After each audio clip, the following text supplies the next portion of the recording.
ঠিক আছে, এইটো এতিয়া আমি এনেকৈ পাতি লওঁ 8x plus 5y minus 9 is equal 0 বজ্ৰগুণন পদ্ধতিত সমাধান কৰিবলৈ তোমালোকে ফৰ্মুলাটো আমি আগৰ ভিডিঅ'ত ডিছকাছ কৰি আহিছিলে, তোমালোকে পঢ়ি যায় চাগে।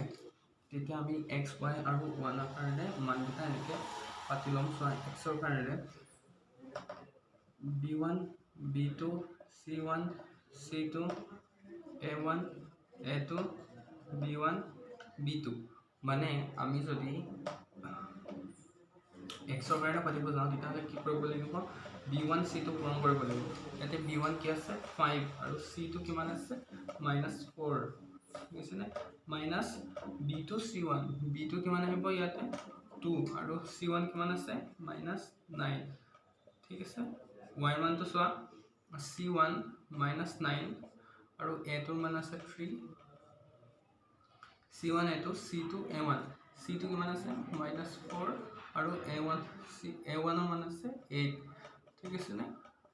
1ৰ মান আহিব a1ৰ মান আছে 8, a1 b2 আছে 2 মাইনাছ a2 b1 a2 3 b1ৰ মান আছে 5,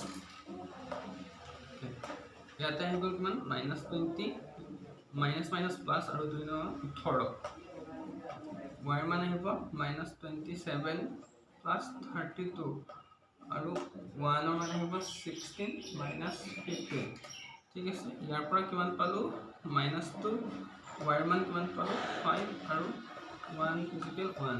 তো ইয়াৰ পৰা আমি xৰ মানটো যদি ল'ব যাওঁ 1/1 xৰ মান কিমান আহিব -2 আৰু y/5 = 1/1, তো y মান 5, ঠিক আছে নে? এইটো 1 নম্বৰ। তাৰপিছত আমি 2 নম্বৰটো কৰোঁ।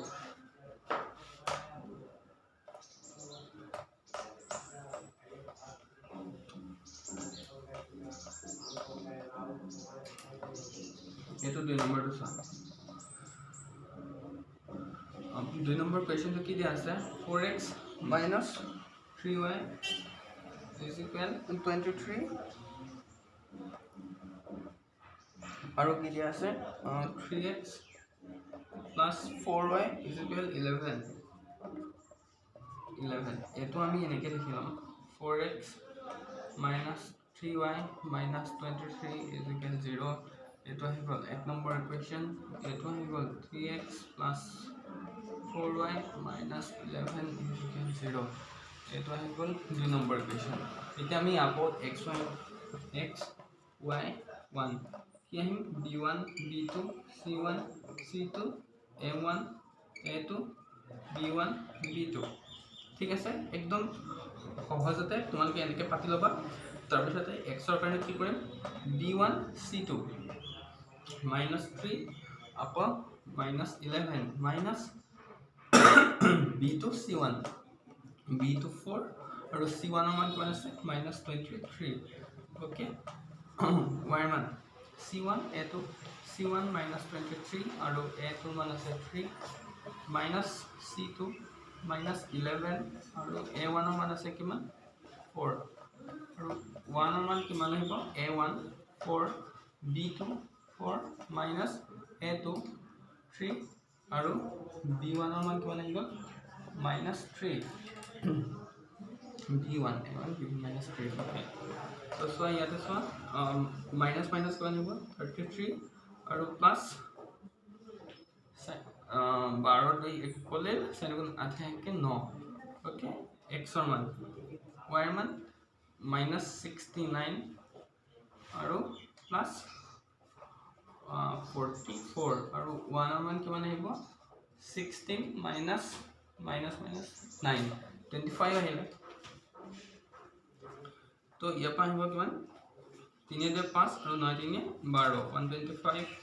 y মান কিমান আহিব 44 আৰু 25 মাইনাছ 25 আহি গ'ল আৰু 1ৰ মান আহিব কিমান 25, ঠিক আছে। এতিয়া আমি xৰ মানটো কেনেকৈ উলিয়াম ইয়াৰ পৰা x/125 = 1/25। তো 25x is equal 125 তো x ৰ মান কিমান হ'ব ইয়াৰ পৰা 5 আহিব ওকে আকৌ y ৰ মানটো উলিয়াবলে এটো এখিনি পৰা চাবা দেই y ৰ মানটো -25 is equal 1/25 25y is equal -25 তো y ৰ মান কিমান হ'ব -1 ঠিক আছে আমি প্ৰথম কুৱেশ্যনটো প্ৰথম ডাইৰেক্ট বজ্ৰকৰণ পদ্ধতিত কৰি ললো এতিয়া আমি প্ৰতিস্থাপন পদ্ধতিত কৰিম ঠিক আছে এইখিনি পাতি লওক এইখিনি চাবা দেই এইখিনি এটো প্ৰথমতে ইয়াতে x ৰ মান কৰি আছে আৰু ইয়াতে y ৰ মান কৰি আছে তোমালোকে ভালকৈ পাতি লোৱা ওকে বসিলো এতিয়া আমি কৰিম প্ৰতিস্থাপন পদ্ধতিত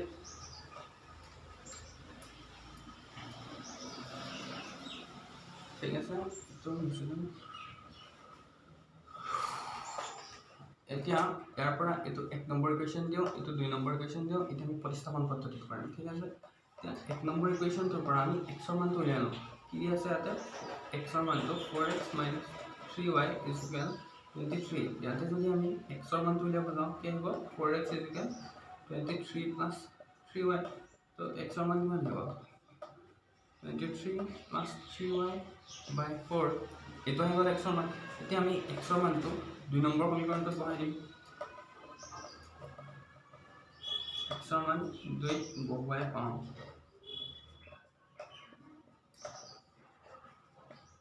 okay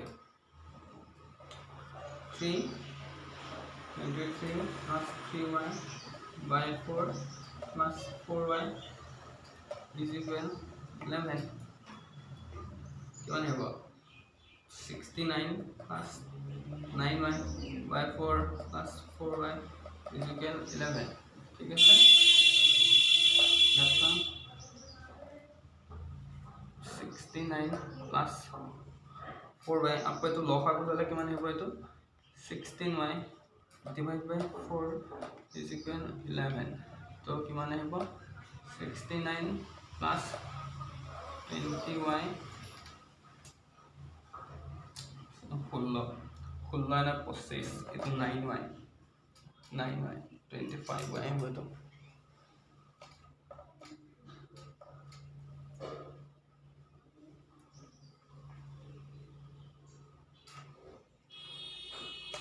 itu sah 69 plus 9y apa itu 4y itu lokha golele kiman hobo 16y by 4 is equal 11 तो 69 plus 25y is equal 44 तो 25y is equal 44 minus 69 तो 25y কাটে কিমান হ'ব -25 তো ইয়াৰ পৰা y ৰ মানটো আমি কিমান পালো -1 y ৰ মানটো আমি এতিয়া এইটো ইকুৱেশ্যনত বহাই দিম বা এইটো ইকুৱেশ্যন আমি 3 নম্বৰ দি দিছিলো হা ঠিক আছে